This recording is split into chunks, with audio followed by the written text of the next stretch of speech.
Craig Lamanon, NSRI spokesperson, Wednesday the 25th of June.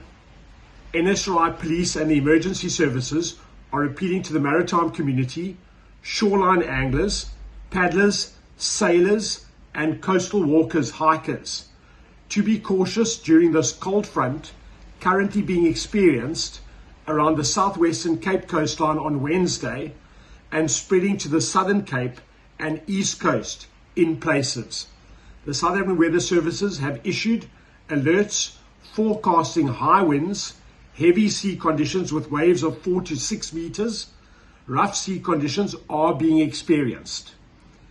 We are appealing to the public and the maritime community to follow the South African Weather Services forecasts and to exercise caution during this time.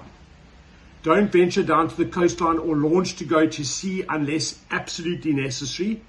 Commercial seafarers, sailors and fishermen, wear your life jackets at sea during this time and exercise caution.